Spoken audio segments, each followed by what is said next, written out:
ਗੁਰੂ ਸਵਾਰੇ ਸਤਸੰਗੀ ਜਨੋ, ਵਾਹਿਗੁਰੂ ਜੀ ਕਾ ਖਾਲਸਾ, ਵਾਹਿਗੁਰੂ ਜੀ ਕੀ ਫਤਿਹ। ਲੜੀਵਾਰ ਵਿਚਾਰ ਦੇ ਰਾਹੀਂ ਅਸੀਂ ਸੁਖਮਨੀ ਸਾਹਿਬ ਜੀ ਦੀ ਵਿਚਾਰਾਂ ਨਾਲ ਜੁੜੇ ਹੋਏ ਹਾਂ ਔਰ ਸਮਝਣ ਦੀ ਕੋਸ਼ਿਸ਼ ਕਰ ਰਹੇ ਹਾਂ ਕਿ ਗੁਰੂ ਨਾਨਕ ਸਾਹਿਬ ਜੀ ਨੇ ਇੱਕ ਸਿੱਖ ਨੂੰ, ਸਿੱਖਿਆਰਥੀ ਨੂੰ ਸੁੱਖ ਦੀ ਮੇਨ ਪਰਿਭਾਸ਼ਾ ਕਿਹੜੀ ਦੱਸੀ ਹੈ। ਕਿਉਂਕਿ ਦੀਨ ਦਰਦ ਤੋਂ ਭਜਣਾ, ਹੁਣ ਸ਼ਰਨ ਵਿੱਚ ਆਉਣਾ ਕੀ ਹੈ।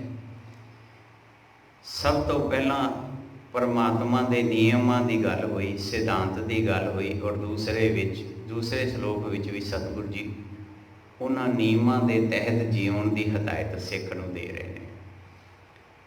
ਤੇ ਸਭ ਤੋਂ ਵੱਡਾ ਨਿਯਮ ਹੋ ਗਿਆ ਇੱਕ ਮਨੁੱਖ ਲਈ ਕਿ ਤੈਨੂੰ ਮਨੁੱਖੀ ਜਾਮਾ ਮਿਲਿਆ ਹੈ ਔਰ ਮਨੁੱਖਤਾ ਦੇ ਵਿੱਚ ਜੀਵਨ ਜਿਉਣਾ ਹੀ ਪਰਮਾਤਮਾ ਦਾ ਨਾਮ ਹੈ, ਪਰਮਾਤਮਾ ਦੀ ਬੰਦਗੀ ਹੈ।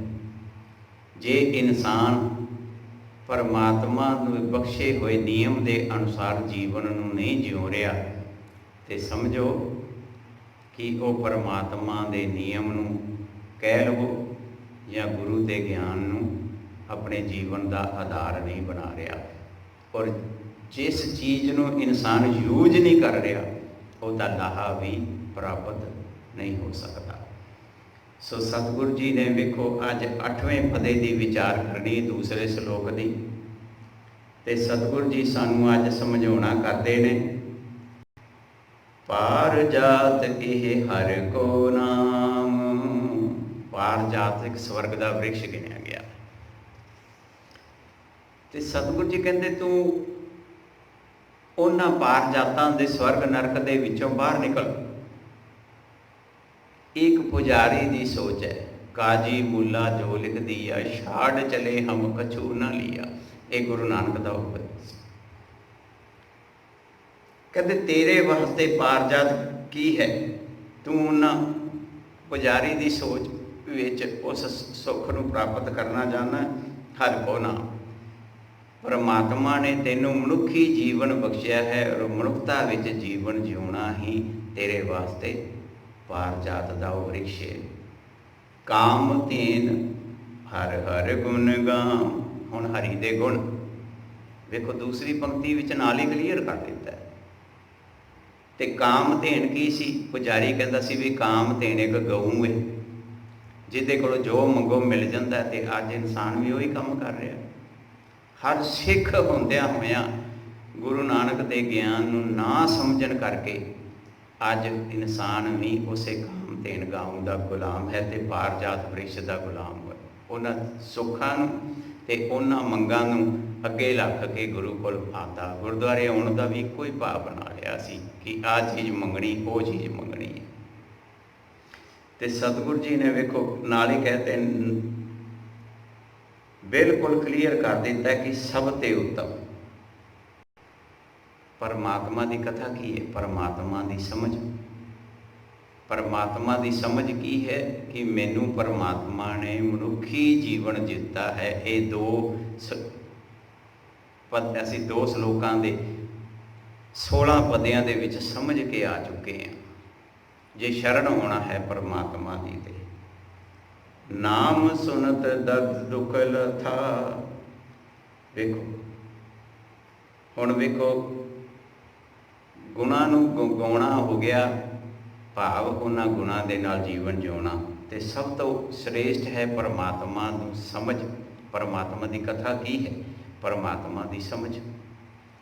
ਤੇ ਜਿਵੇਂ ਹੀ ਸਾਨੂੰ ਪਤਾ ਲੱਗ ਗਿਆ ਕਿ ਮੈਨੂੰ ਮਨੁੱਖੀ ਜੀਵਨ ਮਿਲਿਆ ਹੈ ਔਰ ਮੈਂ ਮਨੁੱਖਤਾ ਵਿੱਚ ਉਸ ਜੀਵਨ ਨੂੰ ਜਿਉਣਾ ਹੈ, ਨਾਮ ਸੁਣਦਾ ਦਰਦ ਦੁੱਖ ਲਥਾ। ਇਹ ਦਰਦ ਹੀ ਸੀਗਾ ਨਾ। ਦੁੱਖ ਕੀ ਹੈ? ਦਰਦ। ਕਿਹੜਾ ਦਰਦ? ਹਾਏ ਮੇਰੇ ਕੋਲ ਇਹ ਹੈ ਨਹੀਂ, ਮੇਰੇ ਨਾਲ ਦੇ ਕੋਲ ਇਹ ਕਿਉਂ ਹੈ। ਪਰ ਜਿਵੇਂ ਇਨਸਾਨ ਨੂੰ ਇਨਸਾਨੀਅਤ ਦਾ ਪਤਾ ਲੱਗ ਗਿਆ, ਉਹਨੂੰ ਪਤਾ ਲੱਗ ਗਿਆ ਵੀ ਉਹਦੇ ਕੀਤੇ ਹੋਏ ਆਪਣੇ ਕਰਮ ਨੇ, ਮੈਂ ਆਪਣੇ ਕਰਮ ਕਰਨੇ ਨੇ। ਇਹ ਦੁੱਖ ਦੂਰ ਖਤਮ ਹੋ ਗਿਆ ਨਾ, ਦਰਦ ਖਤਮ ਹੋ ਗਿਆ। ਨਾਮ ਕੀ ਮਹਿਮਾ ਸੰਤ ਰਿਦ ਵਸੈ। ਹੁਣ ਸੰਤ ਇੱਥੇ ਆ ਕੇ ਇਨਸਾਨ ਮਾਰ ਖਾ ਜਾਂਦਾ ਹੈ। ਹਰ ਇਨਸਾਨ ਨੂੰ ਇਹ ਵੀ ਨਾਮ ਦੀ ਮਹਿਮਾ, ਵੀ ਮੈਨੂੰ ਮਨੁੱਖਤਾ ਵਿੱਚ ਜੀਵਨ ਜਿਉਂ। ਕਹਿੰਦੇ ਮਨੁੱਖਤਾ ਦੀ ਮਹਿਮਾ ਕੀ ਹੈ, ਮਨੁੱਖਤਾ ਦੀ ਵਡਿਆਈ ਕੀ ਹੈ ਜੇ ਗਿਆਨ। ਹੁਣ ਸੰਤ ਹਿਰਦੇ ਵਿੱਚ ਕਿਵੇਂ ਵਸ ਜਾਏਗਾ? ਇੱਥੇ ਅਸੀਂ ਅਰਥ ਕਰ ਦਿੰਦੇ ਹਾਂ ਜੀ ਸੰਤਾਂ ਦੇ ਹਿਰਦੇ ਵਿੱਚ ਵਸਦਾ। ਇਹਦਾ ਮਤਲਬ ਇੱਕ ਨੌਕਰੀ ਪੇਸ਼ਾ ਇਨਸਾਨ ਨੂੰ ਤੇ ਆਪਣੀ ਇਨਸਾਨੀਅਤ ਜਿਉਣੀ ਨਹੀਂ ਚਾਹੀਦੀ, ਔਰ ਇਹੀ ਕੁਝ ਕਰ ਰਹੇ ਹਾਂ ਨਾ ਅਸੀਂ। ਸੋ ਸਤਿਗੁਰੂ ਜੀ ਕਹਿੰਦੇ ਨੇ ਗਿਆਨ ਹਿਰਦੇ ਵਿੱਚ ਵਸ ਗਿਆ। ਸੰਤ ਪ੍ਰਤਾਪ ਦੁਰਤ ਸਭ ਨਸੈ। ਤੇ ਜਿਵੇਂ ਕਹਿੰਦੇ ਗਿਆਨ ਨੂੰ ਸਮਝ ਲਿਆ, ਗਿਆਨ ਦੀ ਸਮਝ ਆ ਗਈ, ਗਿਆਨ ਹਿਰਦੇ ਵਿੱਚ ਵਸ ਗਿਆ, ਗਿਆਨ ਦੇ ਅਨੁਸਾਰ ਮਨੁੱਖੀ ਜੀਵਨ ਨੂੰ ਸਮਝ ਲਿਆ, ਤੇ ਉਹਦਾ ਪ੍ਰਤਾਪ ਕੀ ਹੈ? ਦੁਰਤ, ਮਾੜੀ ਮੱਤ ਕਹਿ ਲਵੋ, ਦੋ ਭਾਵ ਕਹਿ ਲਓ, ਸਭ ਖਤਮ ਹੋ ਗਿਆ। ਮਾੜੀ ਮੱਤ ਖਤਮ ਹੋ ਗਈ, ਚੰਗੀ ਮੱਤ ਦਾ ਪ੍ਰਕਾਸ਼ ਹੋ ਗਿਆ। ਆ ਜੀ ਸ਼ਰਨ ਹੋਣਾ ਗੁਰੂ ਦੀ, ਪਰਮਾਤਮਾ ਦੀ। ਸੰਤ ਕਾ ਸੰਗ ਵੱਡ ਭਾਗੀ ਪਾਈਐ। ਪਰ ਗਿਆਨ ਦਾ ਸੰਗ ਵੱਡਿਆਂ ਭਾਗਾਂ ਵਾਲੇ। ਹੁਣ ਉਹ ਕੋਈ ਵੀ ਹੋ ਸਕਦਾ, ਕੋਈ ਵੱਖਰੀ ਡੈਫੀਨੇਸ਼ਨ ਨਹੀਂ ਵੀ ਆਹ ਫਲਾਣਾ ਹੀ ਵੱਡਿਆਂ ਭਾਗਾਂ ਵਾਲਾ ਹੈ ਜੀ, ਉਹਨੇ ਚੋਲਾ ਪਾਇਆ, ਗਿਆਨੀ ਜੀ ਰੋਜ਼ ਸੁਖਮਨੀ ਸਾਹਿਬ ਕਰਦੇ ਨੇ। ਹੋ ਸਕਦਾ ਮੈਂ ਤੁਹਾਡੇ ਨਾਲ ਵੀ ਜ਼ਿਆਦਾ ਦੁਖੀ ਹੋਵਾਂ ਜੇ ਪਸ਼ੂ ਬਿਰਤੀ ਨੂੰ ਨਹੀਂ ਤਿਆਗਿਆ ਤੇ। ਸੰਤ ਕੀ ਸੇਵਾ, ਗਿਆਨ ਦੇ ਨਾਲ ਕੀਤੀ ਹੋਈ ਸੇਵਾ, ਨਾਮ ਧਿਆਈਏ। ਉਹ ਮਨੁੱਖਤਾ ਦੇ ਵਿੱਚ, ਕਿਉਂਕਿ ਮਨੁੱਖਤਾ ਨੂੰ ਧਿਆਨ ਵਿੱਚ ਰੱਖਿਆ। ਧਿਆਈਏ ਦਾ ਮਤਲਬ ਹੈ ਧਿਆਨ ਵਿੱਚ ਰੱਖਿਆ। ਇੱਕ ਮਨੁੱਖ ਨੇ ਮਨੁੱਖਤਾ ਨੂੰ ਧਿਆਨ ਵਿੱਚ ਰੱਖਿਆ, ਇਹ ਹੈ ਗਿਆਨ ਦੇ ਰਾਹੀਂ ਸੇਵਾ। ਨਾਮ ਤੁਲ ਕਛ ਅਵਰ ਨ ਹੋਏ। ਪਿਆਰ ਵਾਲਿਓ, ਇੱਕ ਮਨੁੱਖ ਲਈ ਮਨੁੱਖਤਾ ਦੇ ਬਰਾਬਰ ਹੋਰ ਕੁਛ ਵੀ ਨਹੀਂ ਜੇ ਹੈਗਾ। ਜਿੱਥੇ ਮਰਜ਼ੀ ਜਾ ਕੇ ਬਖਸ਼ਿਸ਼ਾਂ ਲੈਣ ਦੀਆਂ ਕੋਸ਼ਿਸ਼ਾਂ ਕਰੋ, ਤੇ ਸਤਿਗੁਰੂ ਜੀ ਕਹਿੰਦੇ ਨਾਮ ਪਾਵੇ। ਨਾਲ ਹੀ ਗੁਰੂ ਨਾਨਕ ਸਾਹਿਬ ਜੀ ਦੀ ਸੋਚ ਨੇ ਪਹਿਲਾਂ ਕਹਿੰਦੇ ਨਾਨਕ ਗੁਰਮੁਖ ਨਾਮ ਪਾਵੇ। ਗੁਰੂ ਦੇ ਗਿਆਨ ਦੇ ਰਾਹੀਂ ਪਤਾ ਲੱਗਾ ਕਿ ਮੈਂ ਮਨੁੱਖਤਾ ਵਿੱਚ ਜੀਵਨ ਜਿਉਣਾ ਹੈ। ਜਨ ਕੋਈ, ਪਰ ਉਹਦੇ ਵਾਸਤੇ ਮੈਨੂੰ ਸਹੀ ਮਾਇਨਿਆਂ ਵਿੱਚ ਮਨੁੱਖ ਬਣਨਾ ਪਵੇਗਾ। ਔਰ ਉਹ ਮਨੁੱਖ ਕਿਵੇਂ ਬਣਾਂਗੇ? ਜਦੋਂ ਗੁਰੂ ਦੇ ਗਿਆਨ ਨੂੰ ਸਮਝਾਂਗੇ। ਵੇਖੋ ਨਾਲ ਹੀ ਤੀਸਰਾ ਸ਼ਲੋਕ ਆਰੰਭ ਹੋ ਜਾਂਦਾ ਹੈ, ਔਰ ਤੀਸਰੇ ਸ਼ਲੋਕ ਵਿੱਚ ਸਤਿਗੁਰੂ ਜੀ ਨੇ ਬਿਲਕੁਲ ਕਲੀਅਰ ਕਰਦੇ ਪਏ ਨੇ। ਕੀ ਕਲੀਅਰ ਕਰਦੇ ਨੇ? ਕਹਿੰਦੇ ਬਹੁ ਸ਼ਾਸਤਰ ਬੋ ਸਿਮਰਤੀ ਪੇਖੇ ਸਰਬ ਡਡੋਲ। ਸ਼ਾਸਤਰ ਸਿਮਰਤੀਆਂ ਬੜੀਆਂ ਪੜ੍ਹ ਕੇ ਦੇਖ ਲਈਆਂ। ਅੱਜ ਉਹੀ ਹੋ ਰਿਹਾ ਨਾ, ਪੜ੍ਹ ਗੱਡੀ ਲੱਦੀ ਹੈ, ਪੜ੍ਹ ਭਰੀਏ ਸਾਥ।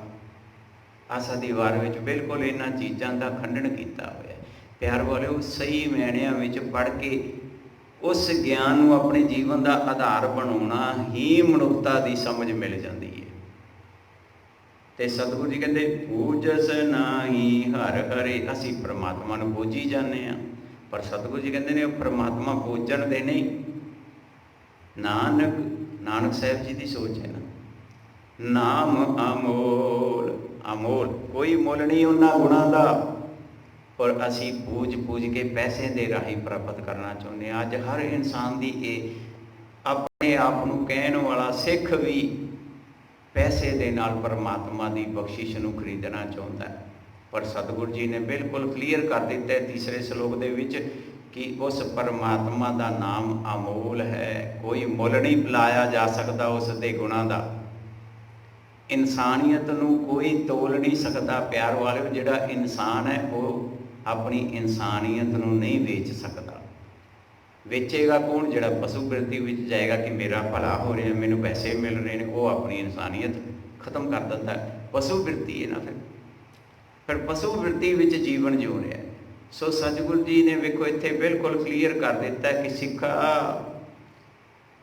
ਗੁਰੂ ਗ੍ਰੰਥ ਸਾਹਿਬ ਮਹਾਰਾਜ ਜੀ ਪੜ੍ਹਨ ਦਾ ਨਹੀਂ, ਜੀਵਨ ਜਿਉਣ ਦਾ ਢੰਗ ਦੱਸਦੇ ਨੇ। ਤੈਨੂੰ ਪੜ੍ਹਾਈ ਵੀ ਕਰ, ਜੇ ਸੁਖਮਨੀ ਸਾਹਿਬ ਨੂੰ ਪੜ੍ਹਿਆ ਤੇ ਸੁਖਮਨੀ ਸਾਹਿਬ ਜੀ ਨੂੰ ਸਮਝ, ਔਰ ਸੁਖਮਨੀ ਸਾਹਿਬ ਨੂੰ ਸਮਝ ਕੇ ਆਪਣੇ ਜੀਵਨ ਵਿੱਚ ਉਸ ਗਿਆਨ ਨੂੰ, ਜੋ ਮਨੁੱਖੀ ਜੀਵਨ ਜਿਉਣ ਦਾ ਢੰਗ ਦੱਸਿਆ ਹੈ, ਉਸ ਢੰਗ ਨੂੰ ਅਪਣਾ, ਤੇ ਤਾਂ ਹੀ ਉਹ ਅਮੋਲ ਹੈ। ਉਹਦਾ ਕੋਈ ਮੁੱਲ ਨਹੀਂ ਲਾਇਆ ਜਾ ਸਕਦਾ। ਉਹ ਪੈਸਿਆਂ ਨਾਲ ਨਹੀਂ ਖਰੀਦਿਆ ਜਾ ਸਕਦਾ। ਉਹਦੇ ਵਾਸਤੇ ਤੈਨੂੰ ਖੁਦ ਮਿਹਨਤ ਕਰਨੀ ਪਵੇਗੀ। ਸੋ ਕੱਲ੍ਹ ਹੁਣ ਇਸ ਦੂਸਰੇ ਸ਼ਲੋਕ ਦੇ ਉੱਤੇ ਢੁੱਕਦੀਆਂ ਹੋਈਆਂ 8 ਪਦੇ ਫਿਰ ਸਤਿਗੁਰੂ ਜੀ ਨੇ ਦਰਜ ਕੀਤੇ ਨੇ, ਉਹਨਾਂ ਨੂੰ ਸਮਝਣ ਦੀ ਕੋਸ਼ਿਸ਼ ਕਰਾਂਗੇ ਔਰ ਆਪਣੇ ਜੀਵਨ ਨੂੰ ਬਦਲਣ ਦੀ ਕੋਸ਼ਿਸ਼ ਕਰਾਂਗੇ। ਵਾਹਿਗੁਰੂ ਜੀ ਕਾ ਖਾਲਸਾ, ਵਾਹਿਗੁਰੂ ਜੀ ਕੀ ਫਤਿਹ।